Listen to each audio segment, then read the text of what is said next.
Bonjour et bienvenue dans Archi-Urbain, l'émission qui vous parle d'architecture et d'urbanisme à Bruxelles. Comme promis, voici la suite de notre dossier consacré à la rénovation d'une maison en basse énergie. Rejoignons tout de suite Mister Emma et son invité.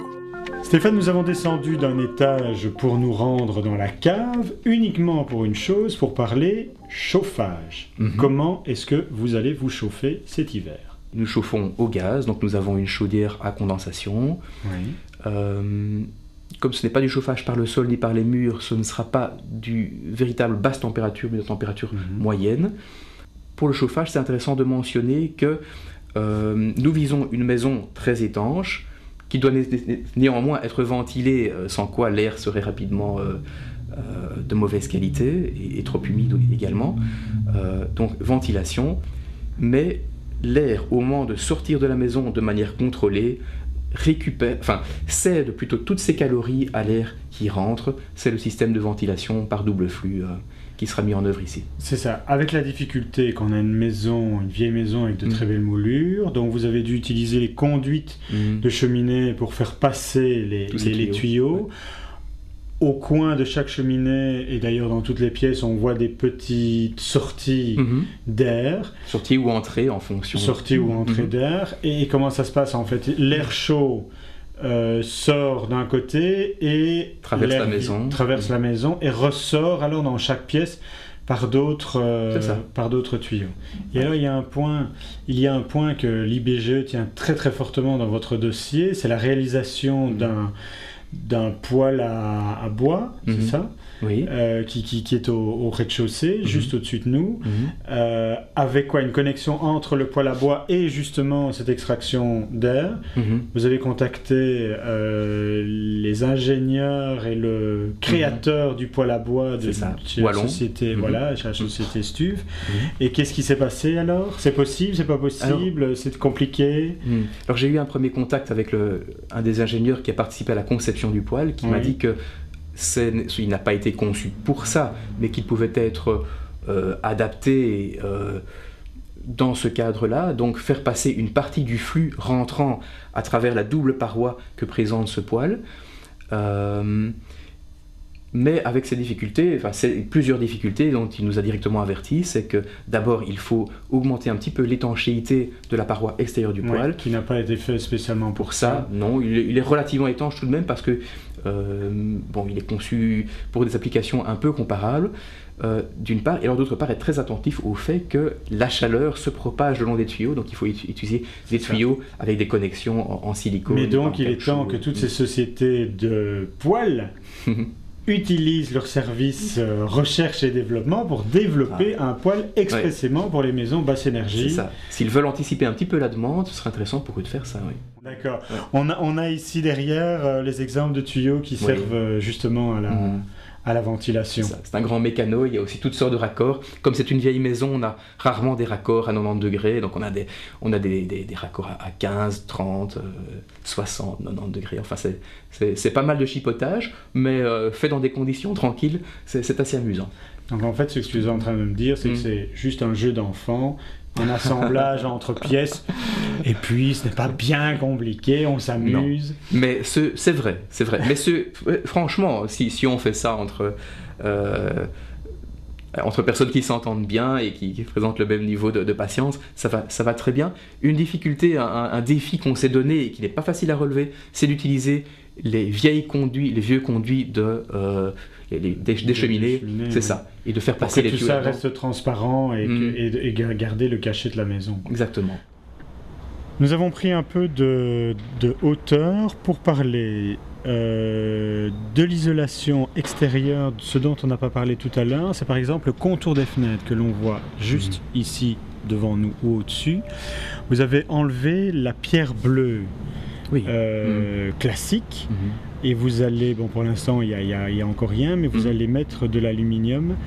Pourquoi enlever cette belle pierre bleue ? Oui, alors autant on a voulu conserver le caractère initial et toutes les décorations de la façade avant, autant pour la façade arrière, on a donné la priorité à l'énergie, la sauvegarde, la limitation de la consommation d'énergie. Et ça impliquait de retirer la pierre bleue parce que cette pierre bleue constitue principalement un pont thermique important. On ne peut supprimer ce pont thermique qu'en recouvrant la pierre bleue d'isolant, ce qui fait qu'on aurait eu d'énormes masses protubérantes d'isolant, ça n'aurait pas été beau. Alors il y avait ce problème-là. Donc on l'enlève et on met quoi à la place? On met juste une petite feuille d'aluminium comme on voit beaucoup maintenant dans les nouvelles constructions. C'est ça. Et ça c'est beaucoup plus fin et la déperdition de chaleur alors... C'est ça. Oui, je crois qu'effectivement c'est de l'aluminium. Au niveau des fenêtres. Et alors par ailleurs, autre raison pour lesquelles on ne pouvait pas maintenir, même en les déplaçant, les pierres bleues, c'est qu'il y avait un problème de coulée qui se serait présenté sur le crépi qui recouvre l'isolation à venir. Voilà. La façade arrière va être, comme tu l'as dit tout à l'heure, recouverte d'isolant, 10 cm, mais la façade avant, on ne peut pas faire ça quand même. On ne peut pas faire ça, d'autant plus il faut le faire de l'intérieur. Oui. Mais donc de l'intérieur, on a le problème parce qu'on a des plafonds en moulure. Donc qu'est-ce qu'on fait alors? D'abord, on renonce à avoir une maison passive, c'est ça. Ah, c'est ça. D'accord. Oui, mais si on a fait le choix effectivement de maintenir le cachet ancien patrimonial de la maison et en particulier les plafonds moulurés, alors ce que nous avons choisi de faire, c'est de recouvrir les allèges, donc la partie la partie du mur située sous les appuis de fenêtre. Sous les appuis de fenêtre, oui. C'est ça. On a recouvert ça de 8 cm de panneaux de bois compressés. Voilà. Et puis on a plafonné tout simplement au-dessus. On voit au premier étage la différence de mur, mais on voit au rez-de-chaussée, tout de suite quand c'est fini, on voit même pas que vous avez fait quelque chose. Et effectivement, l'appui de fenêtre est très large. Nous l'avons un peu élargi pour qu'il repose précisément. Mais il fonctionne très très bien, quoi. Ça reste tout à fait transparent. Oui, ça n'est pas du tout gênant, ce n'est pas choquant. La solution technique retenue se fond dans le style de la pièce. Oui. Au niveau de l'utilisation de l'eau, il y a, on l'a vu au rez-de-chaussée, 2 conduites. Une conduite pour les eaux usées, parce que où nous sommes, vous voulez mettre un toit végétal. Justement, par rapport au sol ici, c'est pas du roofing habituel, c'est quoi comme matériau? Alors, après une certaine recherche, hésitation, parce qu'on avait aussi envisagé à un moment donné d'utiliser de l'EPDM, finalement, notre choix s'est porté sur un PVC. Alors, à la fabrication, ce n'est pas clairement pas le matériau le plus écologique. On compte néanmoins sur sa durabilité pour compenser légèrement ça. Et alors il présente notamment un sérieux avantage dans notre cas, c'est que utilisé sur un autre toit plat, il nous permettra d'avoir une eau propre qu'on pourra réutiliser dans nos WC, machines à laver. Voilà. Elle ne sera pas salie par le goudron qu'on trouve dans le roofing. C'est ça. Voilà, j'ai répondu simultanément à plusieurs. Mais je voudrais quand même dire, Stéphane, que je suis très content de ne pas rencontrer un intégriste parce que je déteste les intégristes. Et donc, c'est pas spécialement écologique, mais il y a d'autres choses qui ne sont pas écologiques dans la maison. C'est par exemple une volonté, un petit caprice de Anne qui déteste les carrelages.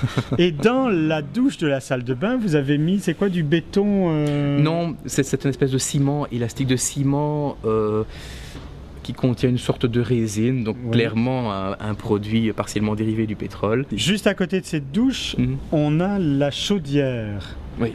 Pourquoi est-ce que la chaudière est au 2e étage et non pas en cave comme on a l'habitude de la voir?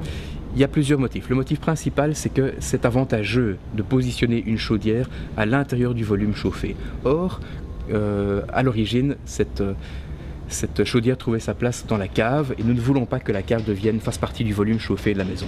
Voilà. Ça, c'est le premier motif. Autre motif, nous avons placé des panneaux solaires sur le toit, sur du coup, la distance entre les panneaux solaires et le boiler solaire et la chaudière est minimisée.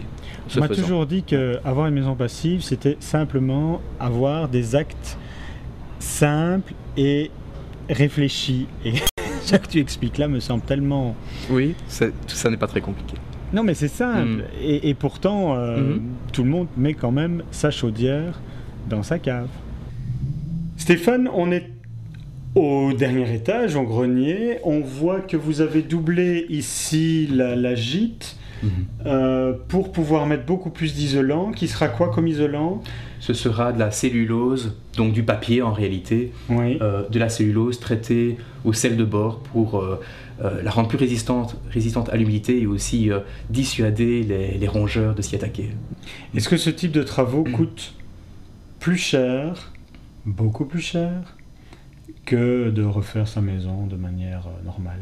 Oui, ça entraîne des surcoûts, plus d'isolation, éventuellement, je ne sais pas, une chaudière qui peut être plus coûteuse, mais il y a une intervention, un encouragement des pouvoirs publics, et cela à travers principalement des instruments financiers.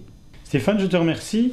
Je vais aller voir ce que aussi Anne pense de tout ce que tu as dit, au cas où tu aurais dit des bêtises. Bon, Anne, est-ce que ton mari a dit des choses correctes?